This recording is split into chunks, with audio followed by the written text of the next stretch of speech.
She was nothing at all like this hard-working turtle. So she said, "You know, I think you deserve a break. The rainforest is awfully cool.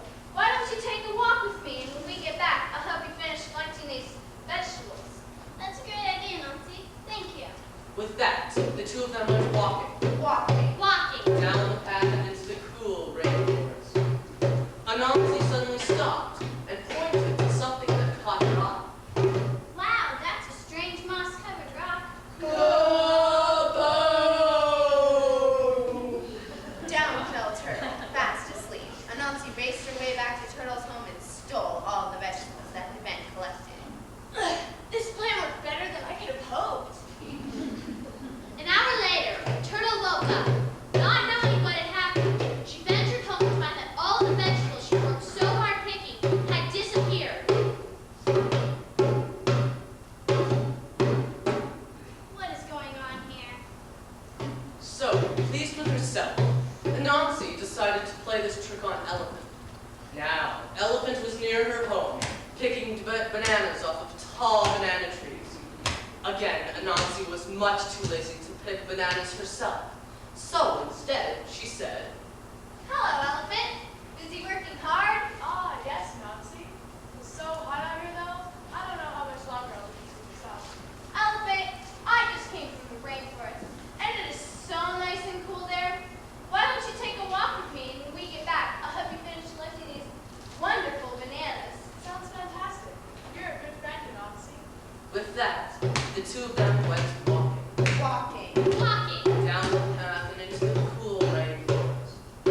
Anansi suddenly stopped, pointed, and said, Elephant, do you see what I see? Wow, that's a strange moss-covered rock. This time, an elephant fell to the ground, fast asleep. As quick as could be, Anansi made her way back to the pails of bananas Elephant had picked. I love bananas, even more than lettuce and things. An hour later, when Elephant woke up, she too had no idea what had happened. She ventured home only to find that all of her wonderful bananas had somehow vanished.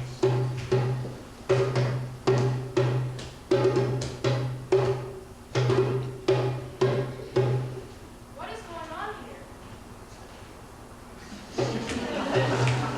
Anansi was very pleased with herself. So, she thought and thought about who to play her trick on next. She played it on the fruit bat. Wow, that's a strange moss-covered rock.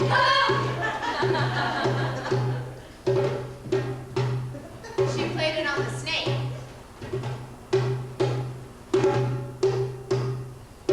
Wow, that's a strange moss-covered rock.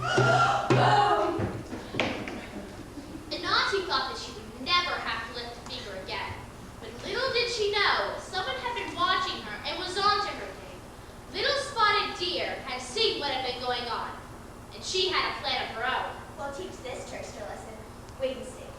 Now, Little Spotted Deer knew that more than anything, Anansi loved coconuts. So she set to work in front of her house, building the biggest pile of coconuts. Then she waited for Anansi to arrive.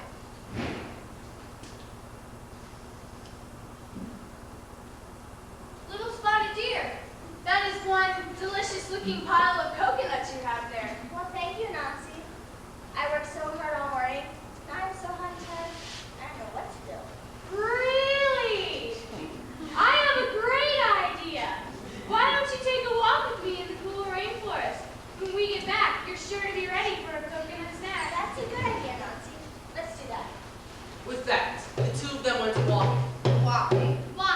Down the path and into the cool rainforest. Anansi suddenly stopped, pointed, and said, Do you see that, Little Spotted Deer? Little Spotted Deer looked around, shrugged her shoulders, and said, No, what? That, right there. Don't you see it? Isn't it strange? I don't see anything strange, Nancy. Where exactly do you mean? Right there. Don't you see it? You see it. You just don't want to say it. Say it. Say what, Nancy? Wow, isn't that a strange moss-covered rock? Come on! down Anansi fell, fast little spotted deer bounded her way back to Anansi's home and returned all the stolen fruit before Anansi ever woke up. Way to go. You should have taken a lesson. Thanks. An hour later, Nancy woke up.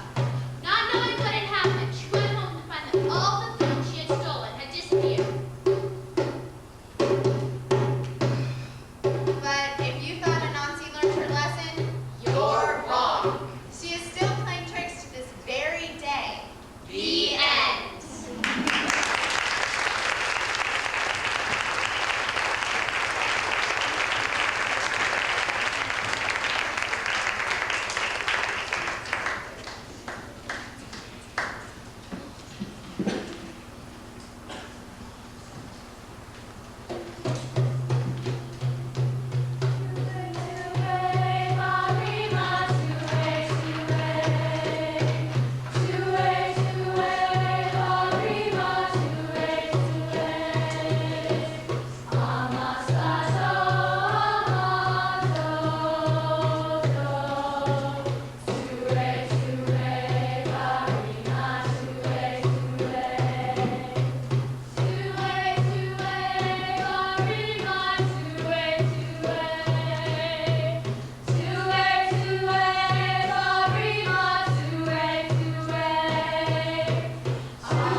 The people of Nigeria were a good people.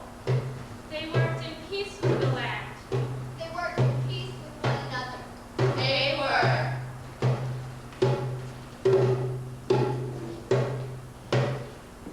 Hunters.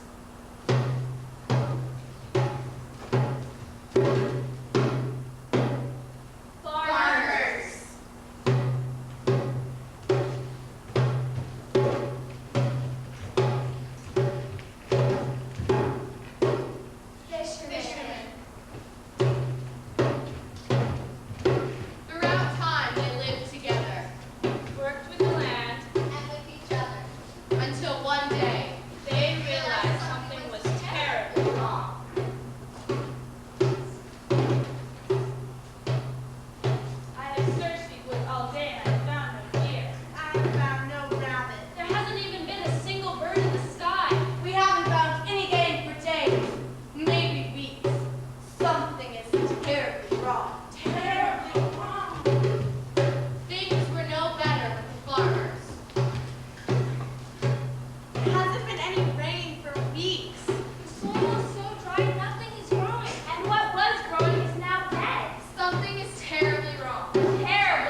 Shitani.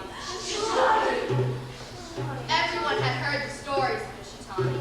How it would create fear and uncertainty. How it would wreak havoc and destroy a village. How no one could defeat it.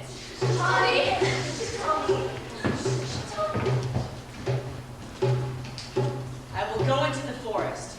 I will find the Shitani and destroy it, bringing back peace to my home, our village. Bring me my weapons.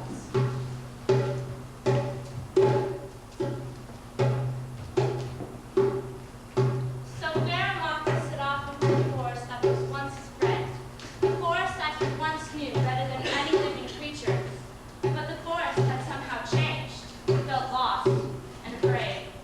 Suddenly, the Shitani appeared. It was the spinning wheel of fire.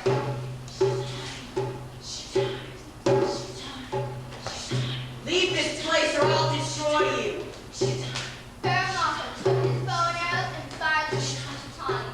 Not destroying it, no, but instead making it so angry that the flames leapt forth and badly burned Perry-Mansfield. No!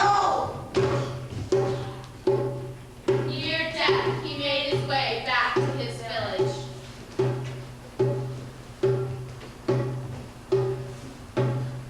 Perry-Mansfield's daughter and son-in-law raced to his side to mend his badly burned body. The two villagers asked, Did you destroy it?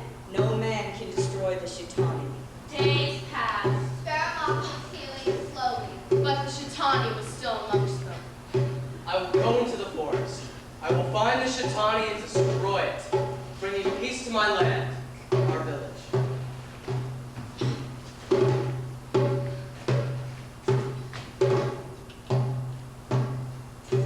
Bring me my cheers.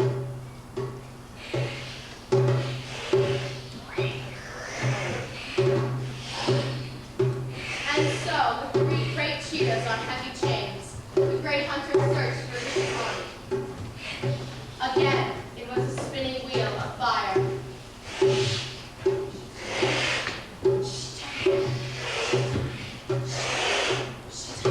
Prepare for your destruction! Attack! Flames of the Shitani consumed his cheetahs. No! Enraged and very much ashamed, the great hunter returned to his village. His wife was so happy to see him return uninjured. As they embraced, villagers asked, "Did you destroy it?" No man can destroy the Shitani. Days passed. Perry-Mansfield was healing quite well, but there was still no food to be found, which meant the Shitani was still close at hand. The people did not know what else to do. Their village was lost. Perry-Mansfield and the great hunter failed. I will go into the forest to find the Shitani, and I will destroy it, returning peace to my home, our village. No, daughter. No man can destroy the Shitani! No man. With nothing but determination, Nana Marian set off into the forest. When the Shitani appeared to her, it was once again a spinning wheel of fire.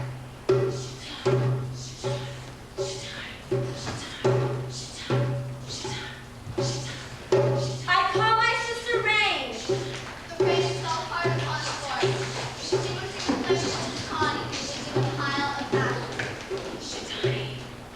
Just moments later, the ash began to move, and what rose up was an ash creature that looked very much like Donna Marian.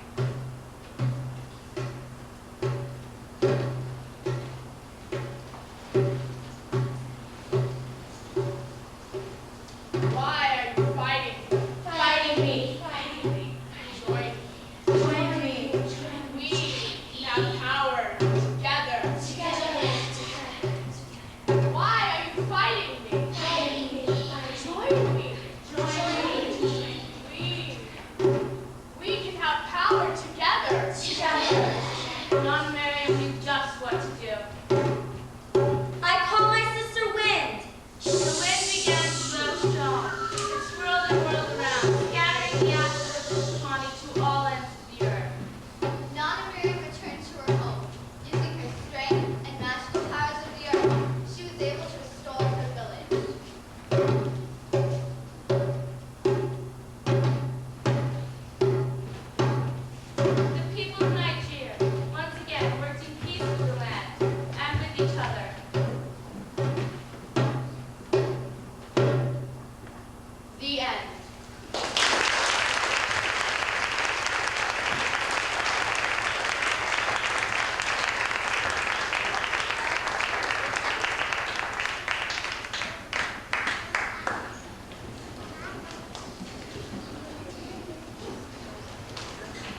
rabbit named Hare, but often spent time with any number of her jungle friends. But her favorite thing to do was to stay at home and curl up with a good mystery novel and a warm cup of carrot juice. One day, when Hare returned home from visiting a sick sloth, she felt quite a surprise.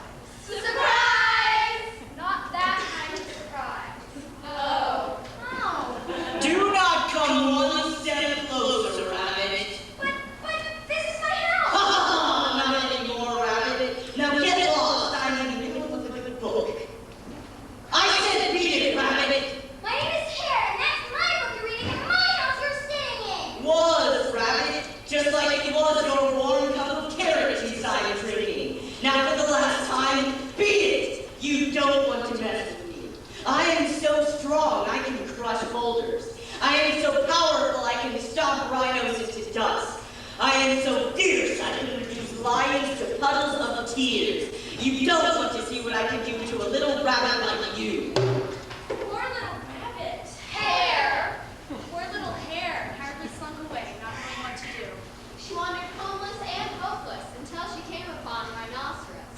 Oh, Rhino, I'm so glad to see you. Hello there, little friend. Quick, follow me. Something has come to my house and won't leave. Terrible.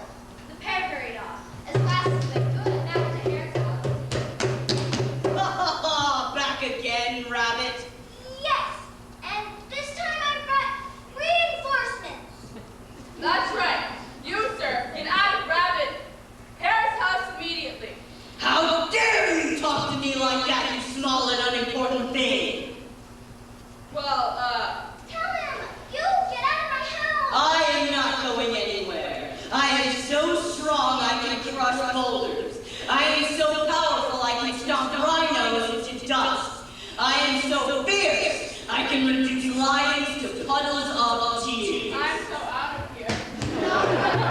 Stomping and rattling the birds. Wait, come back, please. I need your help. Please.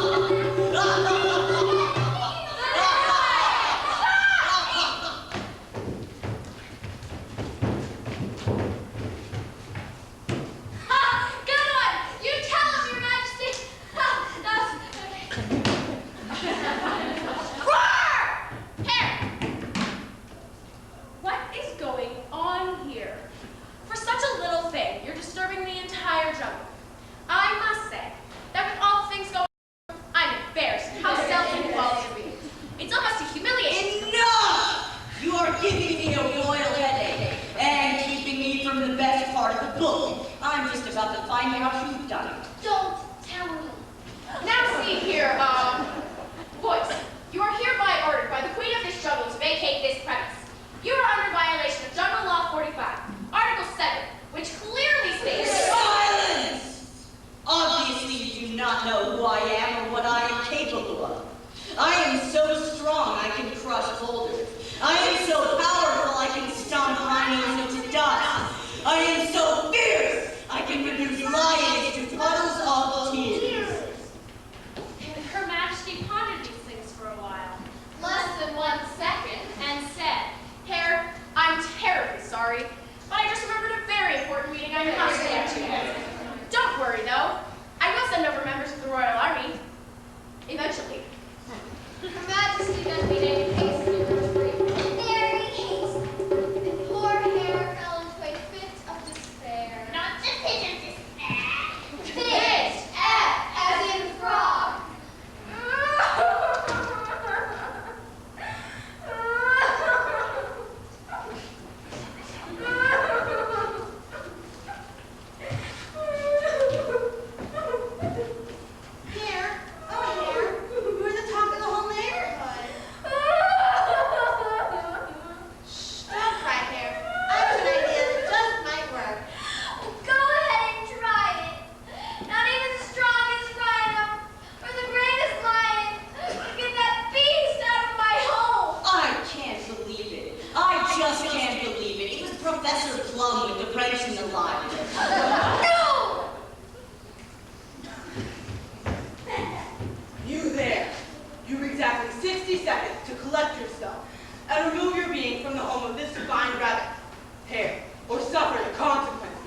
Thank you.